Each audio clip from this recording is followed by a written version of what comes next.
नमस्कार, मैं हूं आपके साथ अजीत सिंह और आप देख रहे हैं न्यूज प्लस।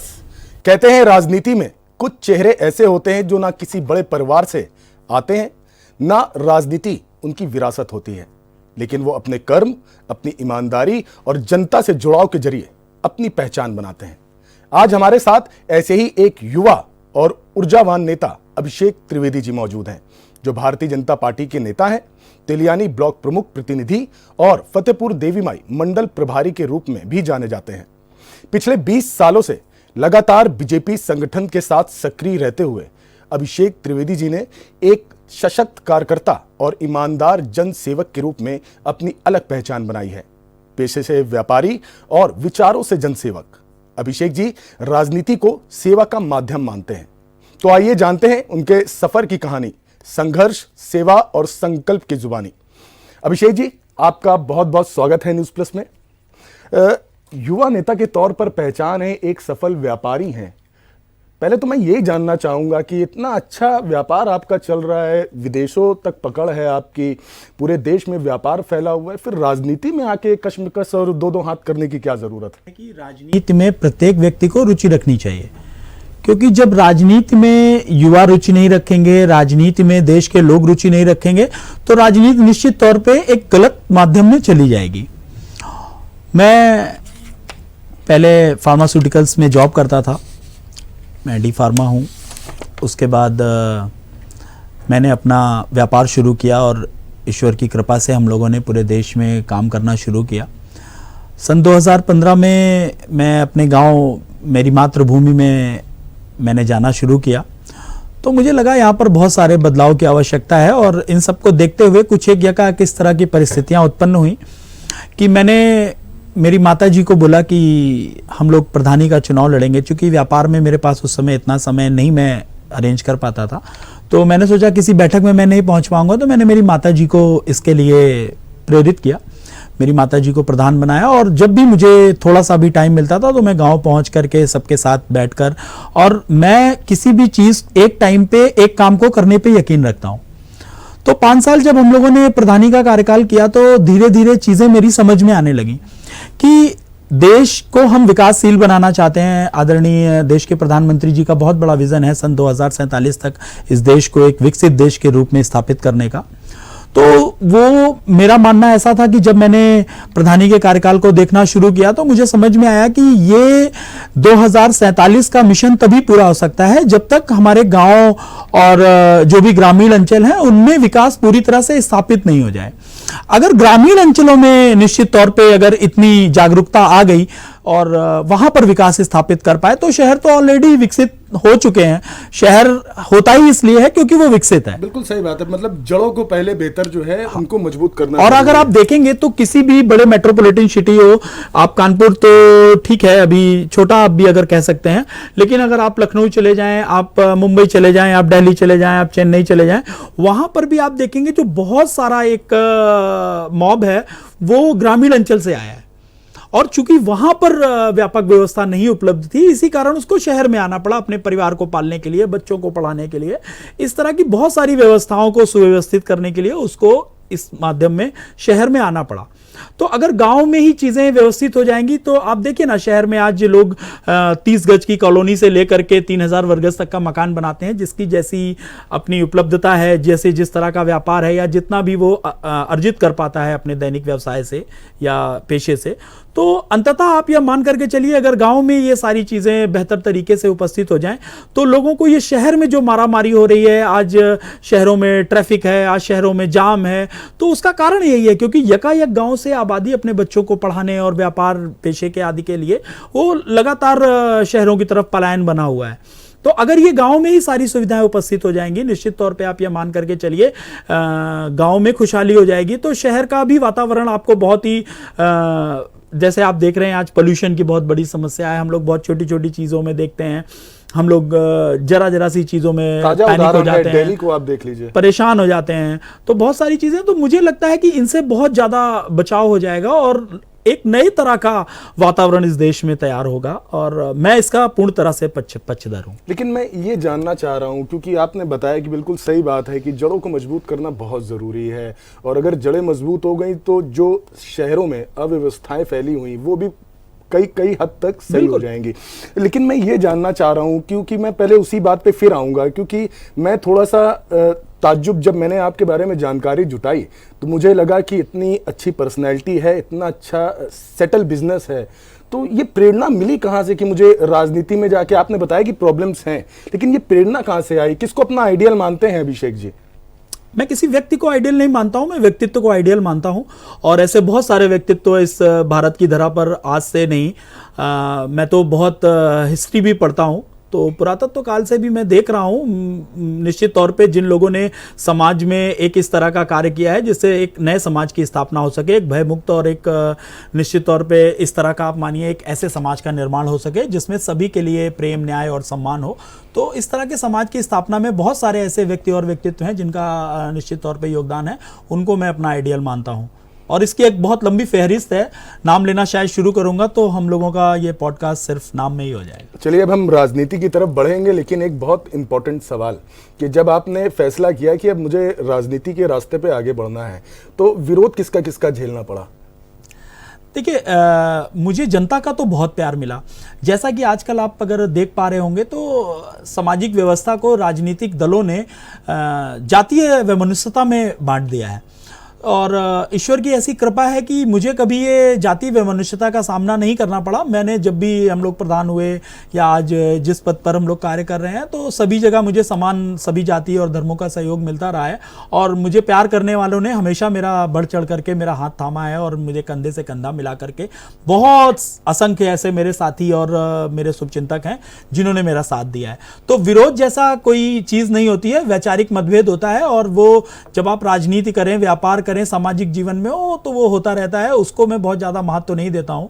मुझे ऐसा लगता है आप अपने लक्ष्य की ओर अगर अग्रसर हैं तो ये सारी चीज़ें कहीं बहुत ज़्यादा रोड़ा बनती नहीं है, विरोध या आपको कौन नापसंद करता है। वैसे ऐसी संख्या, मेरा ऐसा मानना है कि बहुत कम है कि जहां हमारा किसी से विरोध की बात होती हो। मैं इन पे बहुत ज़्यादा यकीन नहीं रखता हूँ। मैं अपनी जो भी लक्ष्य निर्धारित करता हूँ उस पर काम करने के दिशा में मैं आगे बढ़ता रहता हूँ, और मैं बहुत ज़्यादा इसकी चिंता भी नहीं करता हूँ कि कौन मेरी बैक बाइटिंग कर रहा है, कौन इस तरह की बातें कर रहा है, क्योंकि नकारात्मकता से मेरा बहुत दूर का रिश्ता है।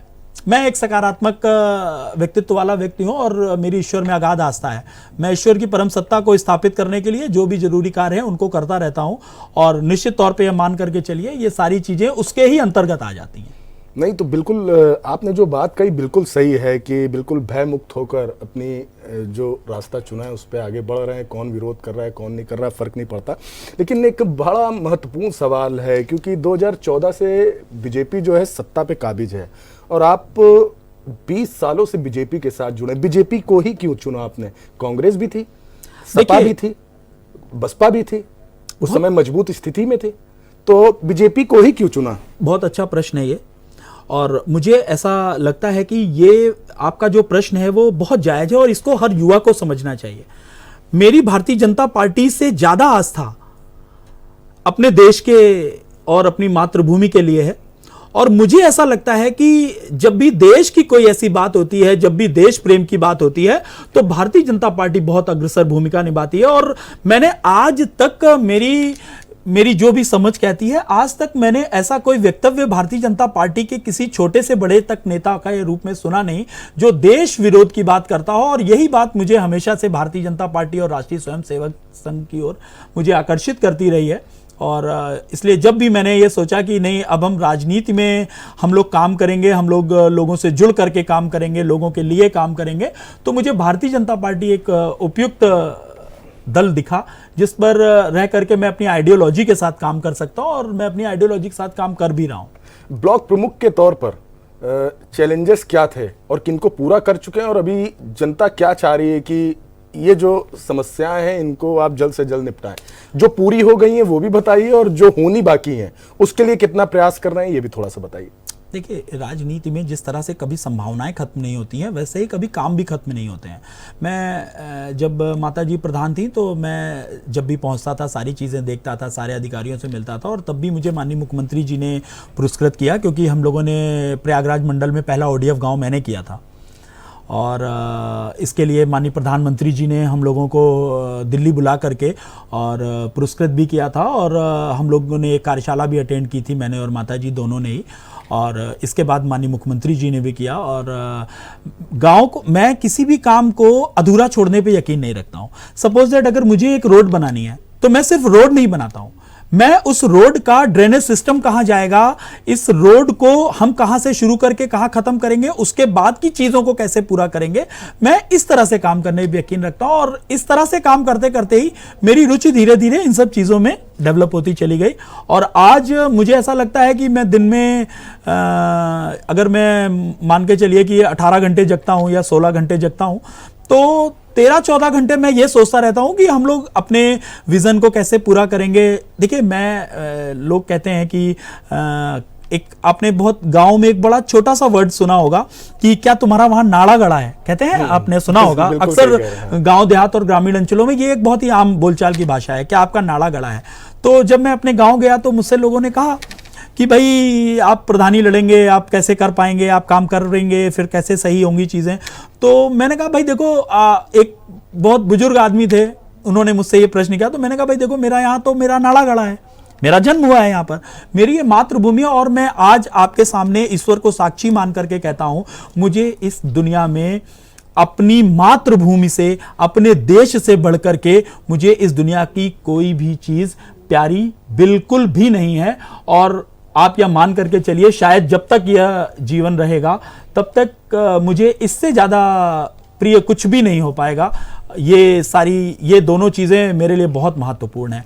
और जब इस भाव से मैं काम करता हूं कि मैं अपनी मातृभूमि के लिए कुछ कर रहा हूं, और जो भी मैं काम कर रहा हूं वो हमारे देश के निर्माण में, मेरी छोटी छोटी ईंटें इस देश के निर्माण में और विकास में लग रही हैं, तो मैं अपने आप को संतुष्ट भी पाता हूं। और मैं दोनों ही जीवन बहुत अच्छे से जीता हूं। मैं व्यापारिक जीवन भी जीता हूं, मैं सामाजिक जीवन भी जीता हूं, मैं राजनीतिक जीवन भी जीता हूं, और इसके साथ में अपना व्यक्तिगत जीवन भी अपने परिवार के साथ बहुत ही अच्छे से जीता हूं। मेरे अपने गोल हैं, मैं उनके साथ काम करता हूं। और मैं अपने जीवन में, जिसको कहते हैं कुछ लोगों को संतोष आ जाता है, तो मुझे बहुत संतोष है, मैं हर तरह से संतुष्ट हूँ। मुझे बहुत ज़्यादा आपाधापी नहीं है किसी भी चीज़ की। मुझे बस इतना है कि मैं अगर अपने कैरियर को लेकर के मैं देखूं तो मैं एक संतुष्ट अवस्था में हूं, और मुझे बहुत अच्छा लगता है जो भी मैं काम कर रहा हूं। हम लोगों ने ब्लॉक में रह करके, अगर आपने सुना हो, जापानीज टेक्नोलॉजी से मियावाकी डेवलप करने का काम है, तो फतेहपुर जनपद में तिलियानी ब्लॉक में मैंने कई गाँव में इस पर काम कर रहे हैं। हम लोग हरित क्रांति पे बहुत काम कर रहे हैं। मैं ये चाहता हूँ गाँव, जितने भी गाँव हैं, सभी के जो आवागमन के मार्ग हैं वो एक तरह के वृक्ष से आच्छादित हों, वो पक्की रोड हो, बाहर गाँव के बाहर एक यात्री प्रत्येक गाँव के बाहर एक यात्री प्रतीक्षालय हो, हर एक गांव के बगल में एक पानी पीने का छोटा सा स्थान हो, भले ही वो छोटी पानी की टंकी हो, हैंड पाइप हो, तो मतलब कैमरे लगे हुए हो। मैं एक बहुत ही ऑर्गेनाइज तरीके से विकसित चीज़ों को करने पे यकीन रखता हूं। मैं सिर्फ इसलिए नहीं कि कोई मुझसे कह रहा है और मैं रोड बना दूं, कोई मुझसे कह रहा है, मैं उसको पूरी तरह से समझ करके, और जब भी मैं कहीं काम करता हूं मैं पूरा काम करता हूं। मैं आधे अधूरे में छोड़ने वालों में से नहीं हूं, और अभी भी जो मेरा विजन है और जो मेरा मिशन है उस पर मैं लगातार काम कर रहा हूं। और भविष्य में आप देखेंगे निश्चित तौर पे हम लोग अपने गांव को, अपने जिले को, और जहां पर भी मैं काम करूंगा उसको विश्व पटल पर पहचान दिलाने का कार्य करेंगे। इसको लेकर के मैं पूर्णतया प्रतिबद्ध हूं और विश्वस्त भी हूं। 27 में विधानसभा चुनाव होना है। जो जानकारी हमारे पास है कि फतेहपुर की एक स्पेशल सीट है, क्या उससे हम अभिषेक त्रिवेदी जी को विधायक प्रत्याशी के तौर पर, बीजेपी के तौर पर देख सकते हैं? उम्मीद है। भारतीय जनता पार्टी बहुत बड़ा दल है, और अगर उनको लगेगा कि मेरे कार्यों से दल का मान सम्मान बढ़ता है, और दल को एक मजबूत व्यक्ति जो विकास के पूरक है और जो ईमानदारी से काम करने पे यकीन रखता है, और सीधे तौर पे जो जनता से जुड़ने पर यकीन रखता है, तो मुझे ऐसा लगता है कि भारतीय जनता पार्टी मेरे साथ अवश्य मुझ पर विश्वास दिखाएगी और हम लोग एक निश्चित तौर पे जब हम लोगों ने प्रधानी पर काम किया तो भी हम लोगों ने अपनी छाप अंकित की। आज ब्लॉक में भी हम लोग लाइट हाउस मॉडल पे अगर आप देखें तो पूरे देश में मुश्किल से 2 या 3 आंगनवाड़ियाँ डेवलप हैं। मैं लगातार कर रहा हूँ। मैंने अपने गाँव में, जो मेरे ब्लॉक में गांव आते हैं, मैंने उस पर ये प्रयास किया है कि बच्चे हमारे जो है स्पेस के बारे में समझ पाएँ। और मैं ये चाहता हूँ कि जो सरकारी स्कूल हैं वो बहुत बेहतर व्यवस्था में हो। जैसे कि अगर आप कहें कि आप अगर कोई 2 बड़े बदलाव क्या लाना चाहते हैं, तो मेरे हिसाब से बहुत बड़े बदलाव मैं ये लाना चाहूँगा कि कक्षा 8 तक मैं प्राइवेट स्कूलों को बहुत ज़्यादा पसंद नहीं करता हूँ, क्योंकि मेरा ऐसा मानना है कि अगर कक्षा 8 तक सिर्फ सरकारी स्कूलों की व्यवस्था होगी तो सरकारी स्कूल से जो पौध निकलेगी, जो हमारा बीज अंकुरित होगा, वो निश्चित तौर पे बहुत ही व्यवस्थित होगा। और चूंकि सबके बच्चे सरकारी स्कूल में ही पढ़ रहे हैं तो फिर कक्षा 8 तक जितने अधिकारी हैं, जितने नेता हैं या जितने बड़े छोटे आदमी हैं, सबका ध्यान हमारी पौध को व्यवस्थित करने में लगेगा और मैं इसका पूर्णतया पक्षधर हूं। मैं एक बहुत महत्वपूर्ण सवाल है वो भी जानना चाहता हूं, क्योंकि एमपी एमएलए के बारे में हर कोई जानता है, उनके कार्य क्षेत्र क्या होते हैं, लेकिन जो शहर के लोग हैं उनको इतनी जानकारी नहीं होती। ब्लॉक प्रमुख तो जानते हैं, लेकिन उनके काम क्या होते हैं, मोस्ट इंपॉर्टेंट काम क्या होते हैं और कार्य क्षेत्र कितना आता है उनके अंडर में? विभिन्न प्रकार से है ये। हर ब्लॉक के अंतर्गत विभिन्न गांव के अंदर फिर मजरे, ग्राम पंचायत रहती है, ग्राम सभाएं रहती हैं। फिर उसमें कितने गांव आ जाते हैं एक ब्लॉक में? देखिए, जैसे हमारे यहाँ 55 ग्राम सभाएं हैं, तो सब मिला करके लगभग 100 मजरे सहित आप कह सकते हैं कि लगभग 110 हैं ये मिला करके मजरे, ग्राम पंचायत, अगर हम ऐसे करेंगे तो। और लगभग सभी में मैं पहुंचता हूं। और कभी अगर आप फतेहपुर की तरफ आपका न्यूज़ चैनल पहुंचेगा तो आप देखिएगा हम लोगों ने वो काम करने का प्रयास किया है जो निश्चित तौर पे लोगों को बहुत कठिन लगते थे कि यार ये तो हो ही नहीं सकता है। एक हमारे यहाँ गांव पड़ता है हाजीपुर गंग। हाजीपुर गंग बिल्कुल गंगा जी के किनारे बसा हुआ है।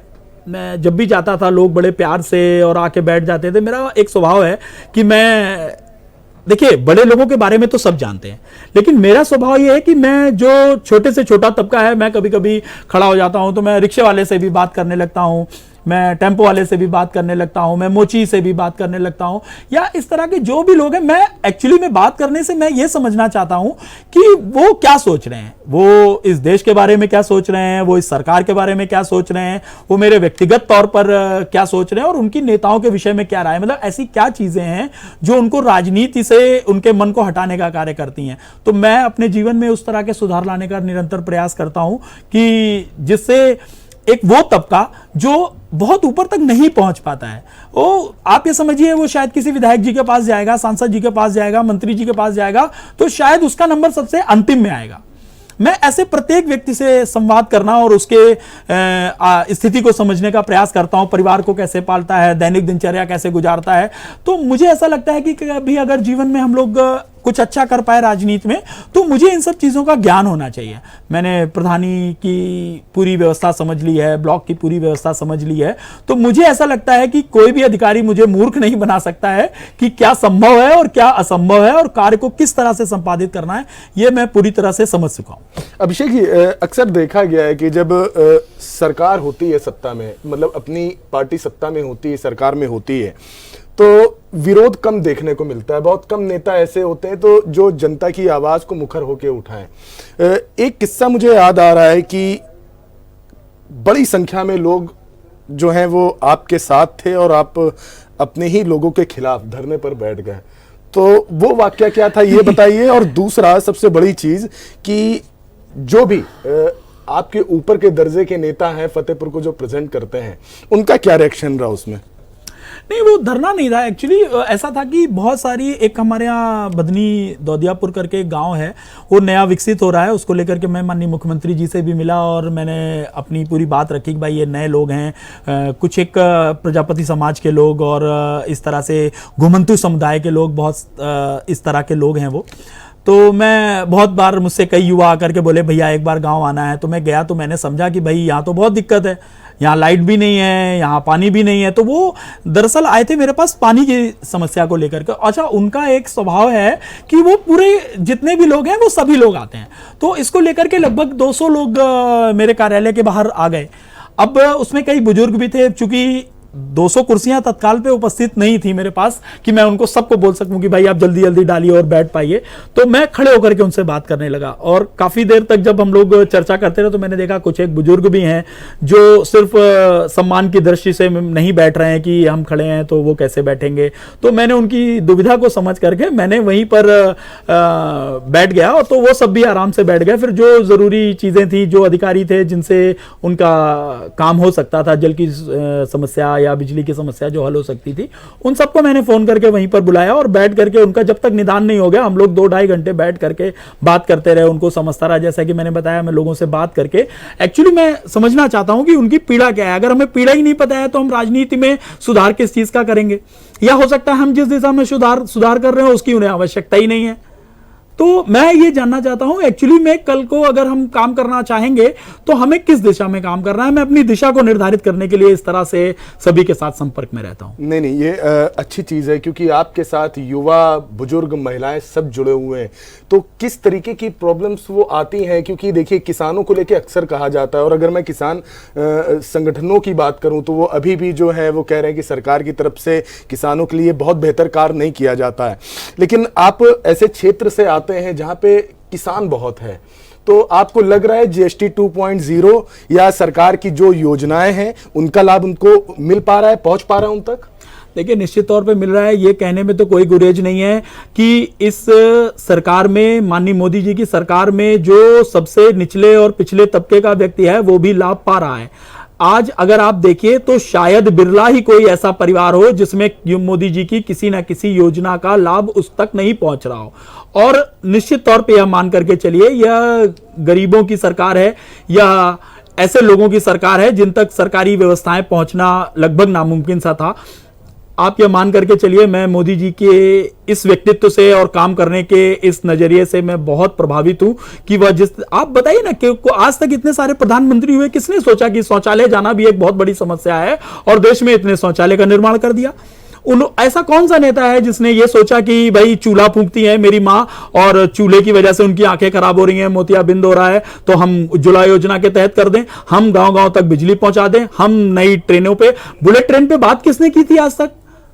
इतने हाईवे, इतने एक्सप्रेसवे आज तक किस सरकार ने बनाए थे? तो निश्चित तौर पे काम करने को अगर रेटिंग हम देंगे तो भारतीय जनता पार्टी बहुत बहुत बहुत बेहतर है और देश प्रेम और देश सेवा से ओतप्रोत ये दल है। मैं निश्चित तौर पे इस दल के प्रति पूर्णतः मेरा समर्थन और समर्पण दोनों ही है और जो कि निश्चित तौर पे हमेशा बना रहेगा। बिल्कुल बिल्कुल सही बात है।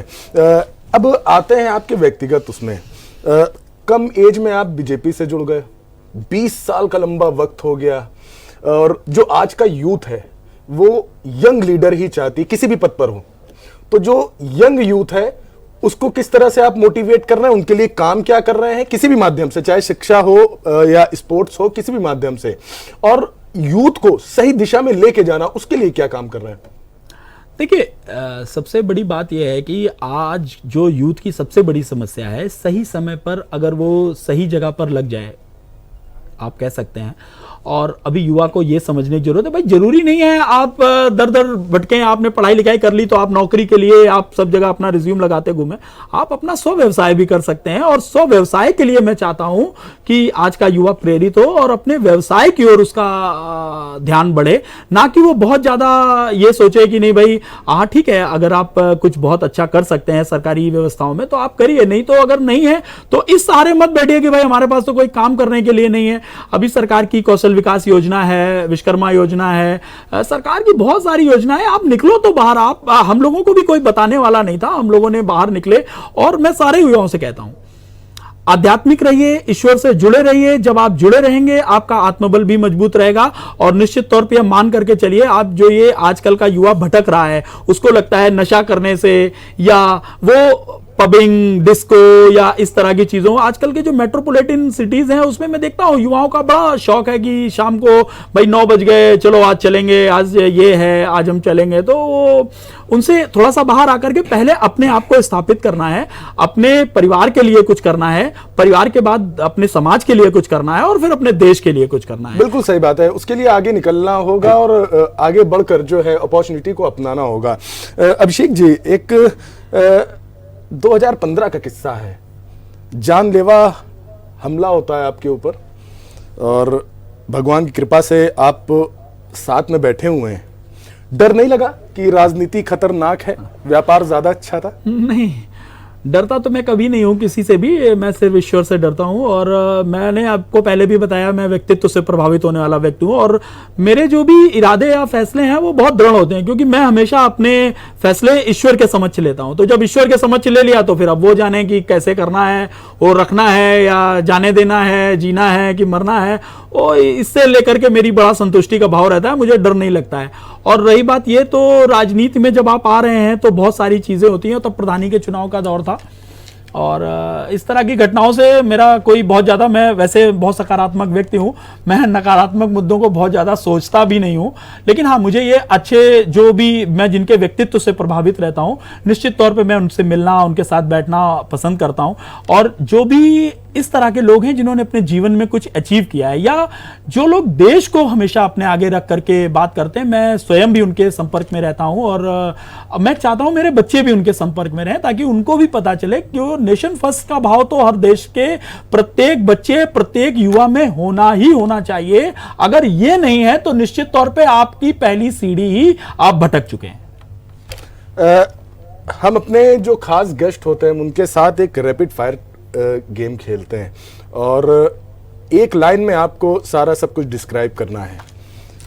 अगर 2027 में बीजेपी सत्ता में नहीं आती उत्तर प्रदेश में, तो जो आप विजन की बात कर रहे हैं उसको कैसे आगे बढ़ाएंगे? देखिए, मुझे तो ऐसा लगता ही नहीं है कि 2027 में भारतीय जनता पार्टी नहीं आएगी, क्योंकि गरीबों की, पिछड़ों की, दबे कुचलों की चिंता करने वाला अगर कोई दल है तो वो निश्चित तौर पे भारतीय जनता पार्टी है। और निश्चित तौर पे हम सरकार में आएंगे और 2027 में दोबारा सरकार बनाएंगे। हम लोगों ने लॉ एंड ऑर्डर में यहाँ पर जो आज इतने दिनों में हम बना करके लाए हैं, तो मुझे निश्चित तौर पे पूरा विश्वास है कि जनता 2027 का चुनाव किसी और के हाथ में दे करके इस बने बनाए लॉ एंड ऑर्डर को, या जो हमने निर्भीकता जनता में पैदा की है, जो विश्वास और आत्मबल जनता में पैदा किया है, कि हम लोग पहले तो उत्तर प्रदेश को कह देते थे भाई, कहने को तो उत्तम प्रदेश था, लेकिन आए दिन आप भी पढ़ते रहे होंगे, आप तो निश्चित तौर पे समाचार पत्र से हैं, तो निश्चित तौर पे आप पढ़ते होंगे कि भाई चिनैती, लूट, डकैती, अपहरण, इस तरह की बहुत सारी घटनाएं थी। है आज किसी में दम तो करके दिखा दे। मैं तो योगी जी को इसमें आप ये समझिए, अगर 10 में से 10 नंबर देना चाहूंगा कि लॉ एंड ऑर्डर में तो माननीय योगी जी ने निश्चित तौर पे आसपास का कोई प्रदेश हमको छू नहीं सकता है, जो व्यवस्था हमने कायम कर दी है। अगर योगी जी सेंट्रल में जाते हैं तो अखिलेश यादव को दूसरा सबसे बड़ा चेहरा मानते हैं या कोई और भी है? भारतीय जनता पार्टी में, एक लाइन में, भारतीय जनता पार्टी में हम अगर चाहेंगे तो हम तो चाहेंगे भारतीय जनता पार्टी से, तो फिर आप ये मान करके चलिए यहाँ पर व्यक्तित्व और प्रतिभा की कोई कमी नहीं है। भारतीय जनता पार्टी के पास इतने नायाब हीरे हैं कि वो तो विधायक को भी प्रधानमंत्री, मुख्यमंत्री बना देते हैं। कोई भी हीरा, क्योंकि यहाँ पर जब हम देश प्रेम का पाठ ही पढ़ करके आए हैं, जब हमने अपनी कार्यशाला ही इतनी मजबूत बना रखी है कि हमारे पास सारे सिपाही मजबूत हैं, तो हम जिस सिपाही को चाहेंगे कमांडर बना देंगे। बीजेपी ज्यादा मजबूत है या आरएसएस?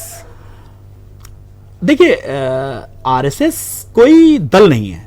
आरएसएस एक सेवा भाव से ओतप्रोत संगठन है। बीजेपी की बैकबोन है, कह सकते हैं, बिल्कुल है। राष्ट्रीय स्वयंसेवक संघ एक ऐसा दल है जिससे सीख कर हमारे सारे सिपाही देश प्रेम के लिए ओतप्रोत होते हैं। आप देखिए ना, कहीं पर आज ट्रेन दुर्घटना हो जाए, कहीं पर बाढ़ आ जाए, कहीं पर कुछ आ जाए, तो सबसे पहले आरएसएस वाले पहुंच जाते हैं। अन्य दल वाले कोई भी मजाक, सिर्फ वो मजाक बना सकते हैं, वो हमारे मीम्स बना सकते हैं, वो हम लोगों को कुछ भी बोल सकते हैं, लेकिन सेवा के मामले में वो हमारा कभी कंपेरिजन नहीं कर सकते हैं। सेवा में हम प्रथम थे, प्रथम हैं और प्रथम ही रहेंगे हम, क्योंकि देश को अपनी मां मान करके, अपने देश, प्रत्येक देशवासी को अपना भाई मान करके हम कार्य करते हैं और निश्चित तौर पे हमारा कहीं कोई भटकाव नहीं है। प्रधानमंत्री मोदी के बाद अगला प्रधानमंत्री अगर बीजेपी का होता है तो वो किसके रूप में देख रहे हैं? संगठन तय करेगा। बताया मैंने, बहुत सारे नायाब हीरे हैं, कोई भी हीरा हमारा दल क्यों नहीं हो सकते हैं। वो भी एक निश्चित तौर पे उन्होंने जनता का विश्वास हासिल किया है, बिल्कुल कोई भी हो सकता है।